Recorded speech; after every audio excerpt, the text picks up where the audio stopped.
When I was growing up, my mother used to make chicken and dumplings. It was that stick to your ribs, wonderful meal that everybody loved. I used to even ask for it on my birthday. Switching to a whole food plant-based diet, the only problem was the chicken. So I modified the recipe, and today we're gonna make chicken and dumplings. Thanks for coming in our kitchen.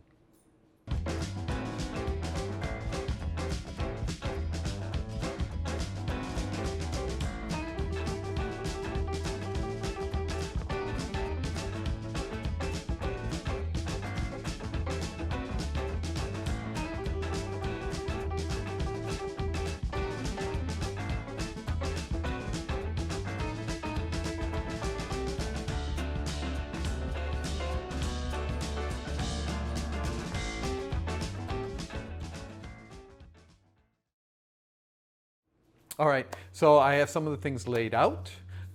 We have some unique items that we have here. One are Butler Soy Curls, and we use them a lot.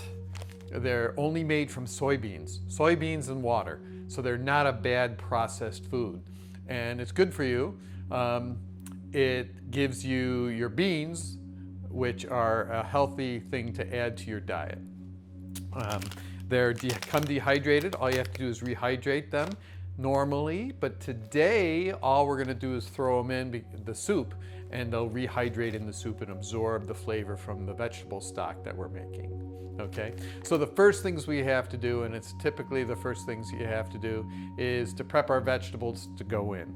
Now, if you're not a knife aficionado in the kitchen, it's okay, because in most supermarkets today you can find already chopped onions, or either in the frozen food section or fresh chopped onions, celery, carrots, and that's the basis for most stocks. So you can either buy it frozen or you can buy it pre-cut for you. But I like to cook, and so does my wife, and we enjoy the process. So I'm going to prep our vegetables. So as you can see, I have all my ingredients here. I have a lot of them already scaled out for the event. We have an onion, stalk of celery, and a couple carrots. First thing I always do is I prep the onion. Now, what I do is if you're not liking onions because they make you cry, what makes you cry are the sulfurous compounds that are in the root of the vegetable, the root end right down here. That's what makes you cry. All the sulfurous compounds are in there. So we're going to avoid cutting that and cut close. And I'm going to chop this. And what I do is I cut little slices almost all the way to the root, and then I cut off my slices. And when I do this, what's nice is it makes nice little cubes for you already. It breaks them all up. So it makes it real quick and easy, and you don't get all the problem with the watering of eyes as much. Now, Sherry does a little bit, even with that method, but I don't seem to mind it as much, so I chop the onions a lot. So, have our onions, and this is a big soup. It takes 6 cups of broth.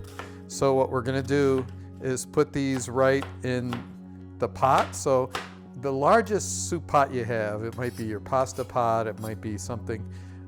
This is actually ours is a 6-quart pot. So I'm putting these in. Typically with my carrots, I don't peel them. We'll wash them, scrub them, but we don't. We just leave the peel on.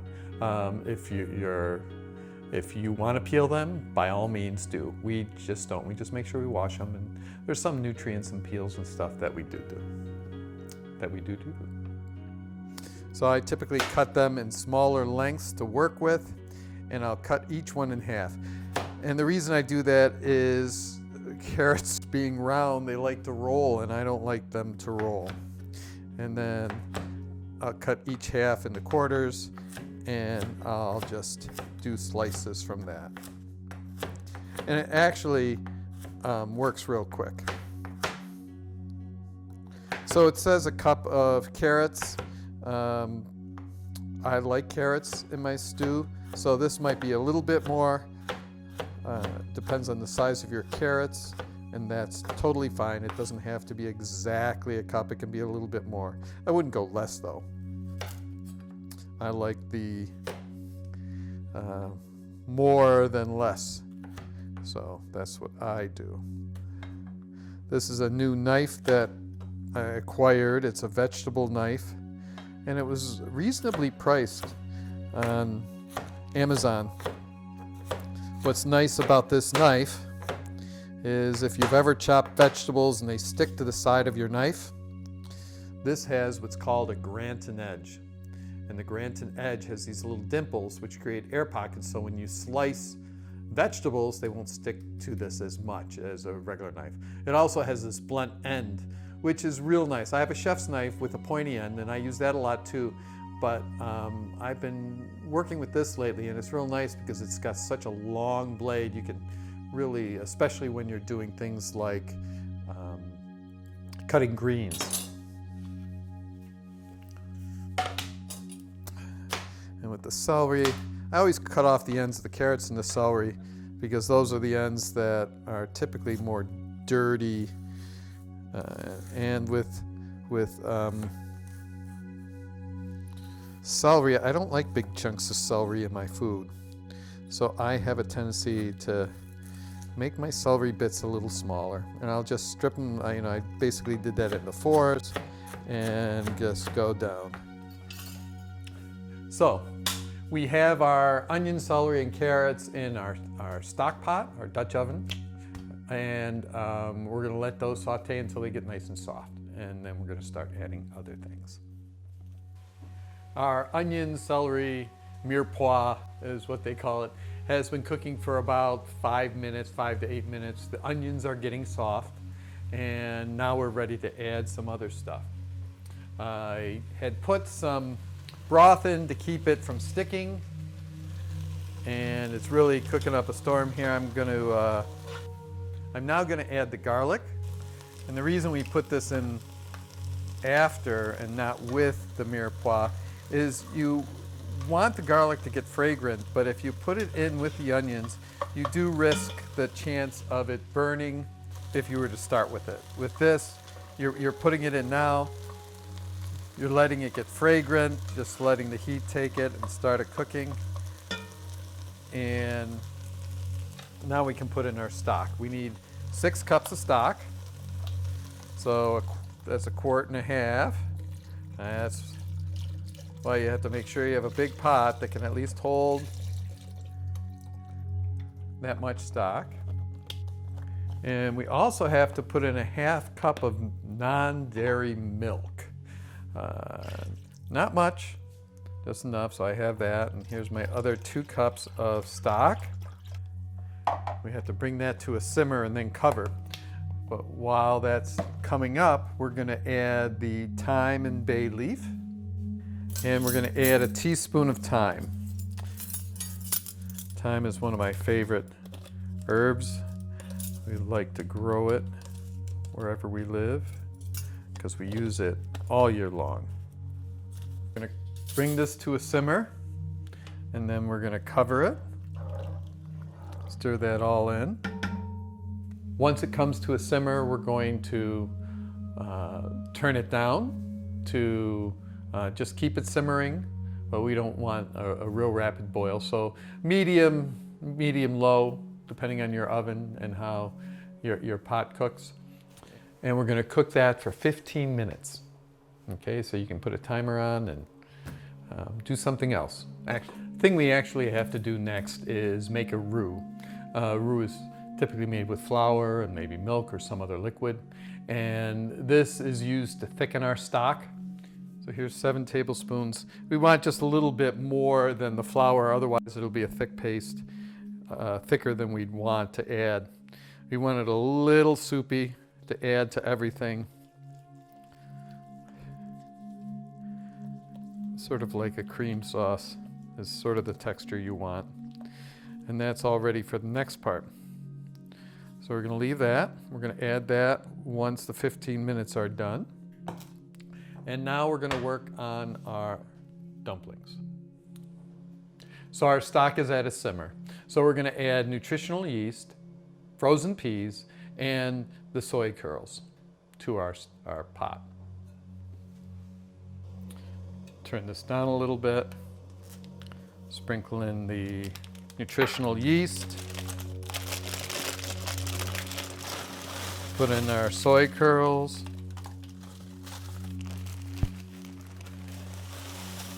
And 1.5 cups of frozen peas. And here again, the more the merrier. Stir them in. Cover it. Let it sit for 15 minutes. And we'll be ready for the next step. Okay, so we're going to make our dumplings. I just needed my flour. Now these dumplings get cooked in the broth after we're all done. So the first thing we need is 2 cups whole wheat flour. We use whole wheat flour because it's less processed and it has the whole grain in there, which is healthier for you. We get a locally milled stone ground wheat flour, which is nice. A tablespoon of baking powder. Now that seems like an awful lot, but it makes for a nice dumpling with that powder. A nice light dumpling. A teaspoon of Italian seasoning, which is all we have left. Gonna have to go get some more. So I put all the dry ingredients in first. Teaspoon of onion powder.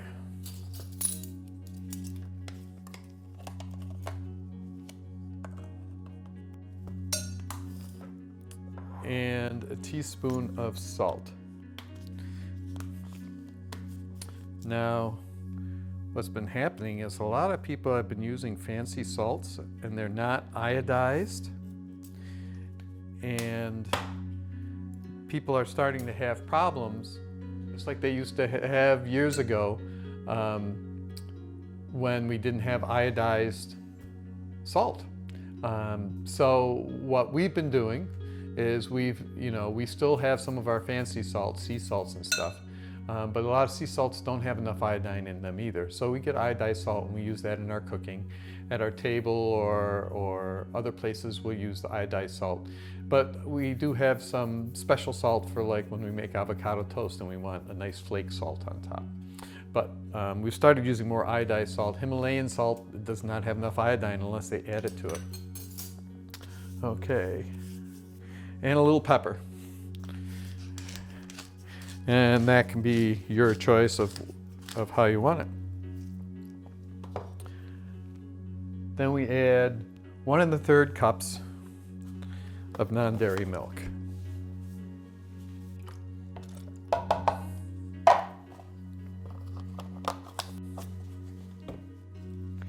And it'll thicken up a little bit as it sits.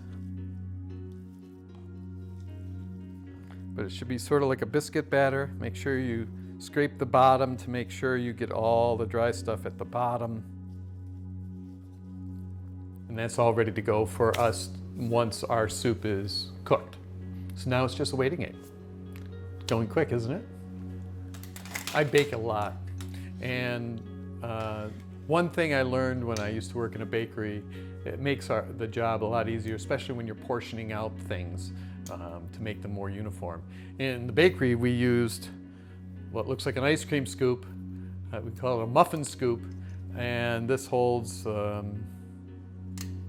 this is a size 20 scoop. And it's great for portioning out very large cookies or muffins. That's what we used it for. I have a bunch of different sizes because for different purposes. Today we're going to use this one, which doesn't have a mark on it. But this is a smaller scoop. It's about 1.5 inches across, and we're going to use this to make our dumplings. I have a larger one. It's sort of oblong shaped that I use for some smaller cookies. And then I have a real small one, and I use this like a melon ball scoop. It's about that size. Or when I'm making chocolate truffles. So that might be another video in the future, but this works real well for chocolate truffles. So we're going to be using that for our dumplings. Okay, things are looking real good. The soy curls have been rehydrated. We're going to take out the bay leaf. Bay leaves are amazing. They never seem to soften. They give so much flavor, but you really wouldn't want to eat it. Now we're going to take our roux and we're going to add this to the thing, and you're going to stir it in real quick. Otherwise you're going to get lumps. So you want to make sure that it's quickly added so you don't get those white lumps. I could have also poured some stock in, and that would have done it too, into this and gotten it acclimated, or tempered. So that's in our soup, and that'll help thicken it up. Letting this come back to a boil. And now we're going to add our dumplings.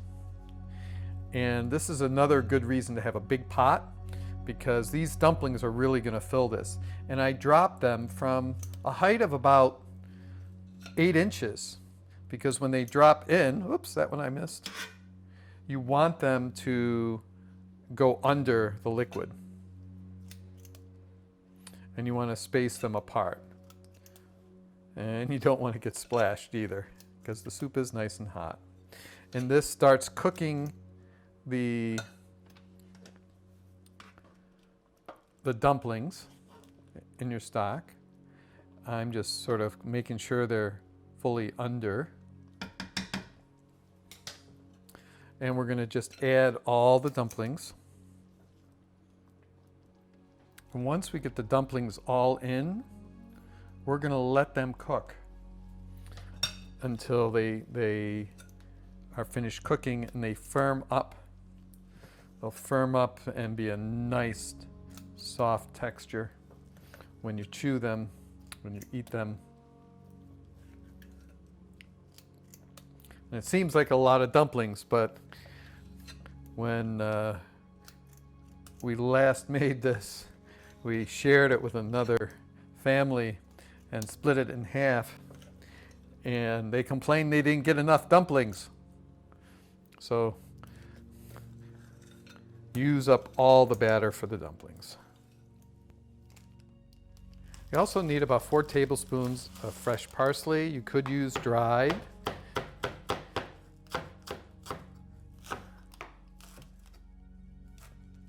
We like fresh. It adds a nice flavor. You could use probably half the amount of dried.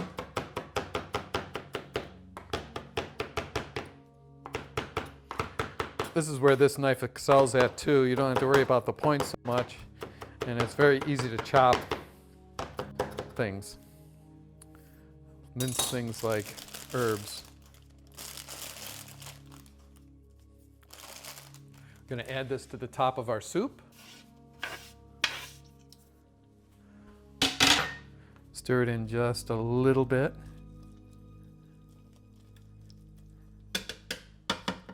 And cover our stock and turn it down to a low simmer.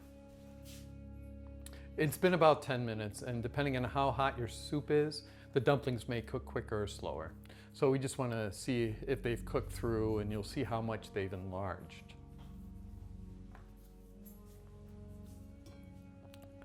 So you can see it's bubbling real nice. They've all risen to the top. This one's a little lighter here. This one I think still needs some more. Same with this one. Sometimes I can move them and put them under to help them cook a little quicker. But this still needs about 5 more minutes. Once those dumplings are finished cooking, in about another 5 minutes, they'll be firm enough to eat. They won't be gooey on the inside, which is something you don't want, and it'll be ready to serve. Get your favorite whole wheat bread or sliced bread to have along with it if you like, or a salad on the side. So I hope you enjoyed my chicken and dumplings. I hope you enjoy the recipe. Try it yourself. Thanks for coming into my kitchen.